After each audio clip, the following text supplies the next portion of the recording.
Assalamualaikum warahmatullahi wabarakatuh. Mari kita melanjutkan tema 2, selalu berhemat energi, subtema 1. Bukunya seperti yang ada di layar.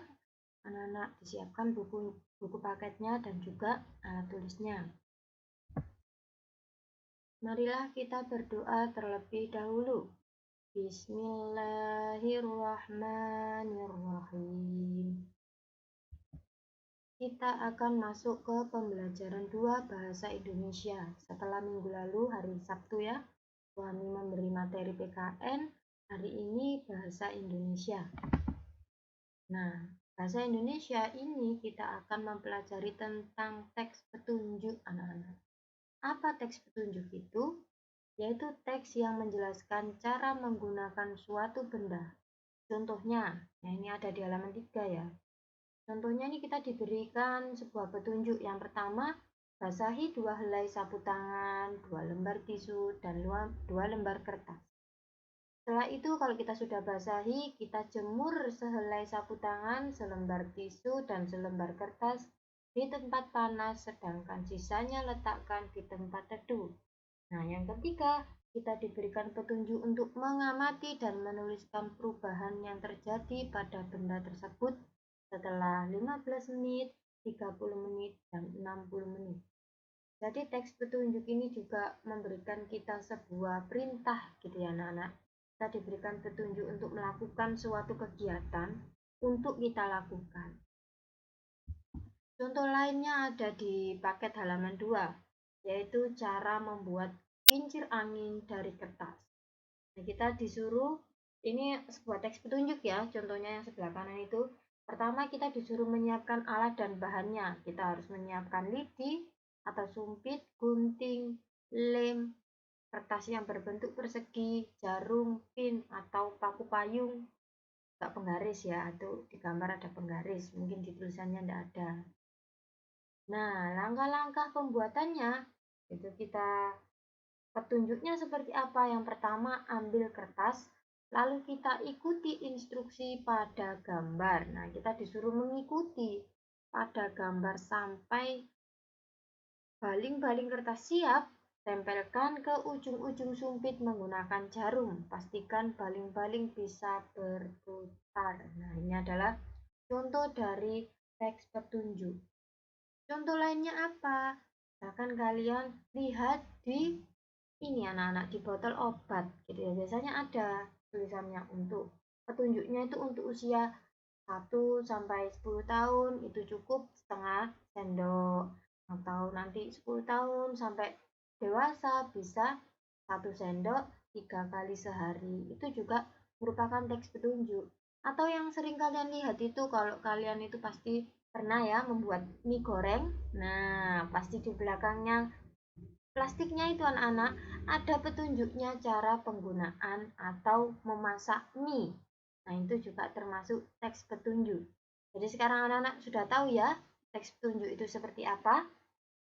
Jadi nanti kalau melihat bungkus mie terus di belakangnya dilihat, oh ternyata ini adalah namanya teks petunjuk. Atau yang lainnya kalian melihat di sereal atau di bungkus makanan atau dimanapun yang memberikan petunjuk cara pemakaian, cara kita membuat, itu adalah termasuk contoh dari teks petunjuk. Nah, ini ada contoh lagi ya anak-anak. Teks petunjuk itu bukan hanya membuat makanan atau menyajikan sesuatu ya, tapi panduan keselamatan kerja dalam kegiatan itu juga petunjuk, juga sebagai peringatan ya. Berikut ini adalah petunjuk keselamatan kerja yang bisa kamu lakukan saat kita membuat kincir angin tadi. Kita harus berhati-hati dalam penggunaan benda tajam. Mintalah bantuan guru jika benda yang digunakan membahayakan. Yang ketiga, lakukan kegiatan sesuai instruksi. Keempat, perhatikan setiap peringatan khusus yang terdapat pada setiap percobaan. Laporkan hal sekecil apapun yang membahayakan kepada guru. Nah, ini termasuk juga petunjuk ya, walaupun tidak membuat sesuatu, tapi ini memberikan kita petunjuk untuk menjaga keselamatan diri kita. Nah, selanjutnya kita akan belajar tentang kalimat efektif. Apa kalimat efektif itu? Kalimat yang mengungkapkan pikiran atau gagasan yang disampaikan sehingga dapat dipahami dan dimengerti orang lain. Jadi anak-anak gampangnya ya, kalimat efektif itu kalimat yang menjelaskan sesuatu secara padat, jelas, dan mudah dipahami, tidak bertele-tele ya. Kita langsung ke contohnya saja. Nah, ini ada sebuah gambar anak-anak. Gambar apa yang kalian lihat? Itu adalah ada gambar, ada kipas, ada jagung, ada arang. Ya. Ternyata gambarnya ini adalah gambar membuat jagung bakar ya. Maaf ini tulisannya kurang jelas ya. Itu bacanya kita buat kalimat efektifnya arang digunakan untuk membuat jagung bakar. Itu ya contoh kalimat efektifnya. Itu agak tertutup ya anak-anak. Nah ini ada bacaan. Di bacaan ini ada gambar, ada juga tulisan. Kita baca dulu tulisannya. Aku Ali si biji energi. Aku menanam biji-biji energi di sebuah ladang yang luas di peternakanku. Saat matahari bersinar, ada energi pada cahaya matahari. Cahaya matahari membantu biji-bijiku tumbuh menjadi tanaman-tanaman yang tinggi. Tanaman-tanamanku menyimpan energi itu di dalam akar, batang, daun, dan butiran biji yang baru. Dengan segera aku akan tumbuh tinggi dengan daun-daun yang lebar dan biji-biji yang baru. Kamu bisa memasak dan memakan aku supaya kamu memiliki energi. Energi itu akan membantumu tumbuh, bergerak, dan berpikir. Aku juga memberi makan hewan-hewan ternak dan beberapa bagian dari tubuhku sehingga mereka tumbuh besar dan sehat. Kami baca secara cepat ya. Kayaknya anak-anak kelas 4 sudah lancar membacanya ya. Bisa dibaca diulang lagi dengan pelan-pelan. Nah, ini ada sebuah gambar dan juga tulisan. Setelah kita melihat gambarnya itu gambar apa anak-anak? Yaitu gambar tumbuhan jagung.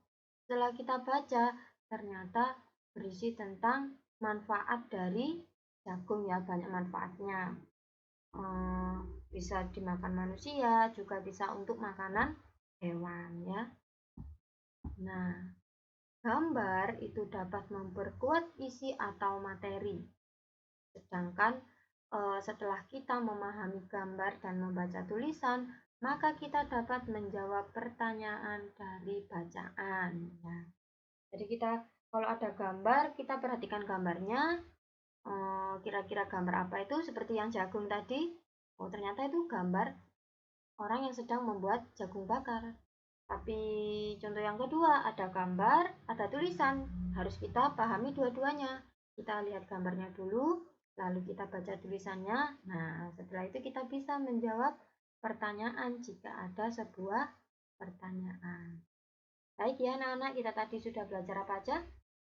Yang pertama tadi ada teks petunjuk, yang kedua ada kalimat efektif, yang ketiga ada gambar dan tulisan untuk kita pahami isi atau materinya. Baik, sebelum Wahmi tutup, kita berdoa bersama-sama. Alhamdulillahirabbil alamin. Wahmi akhiri. Wassalamualaikum warahmatullahi wabarakatuh.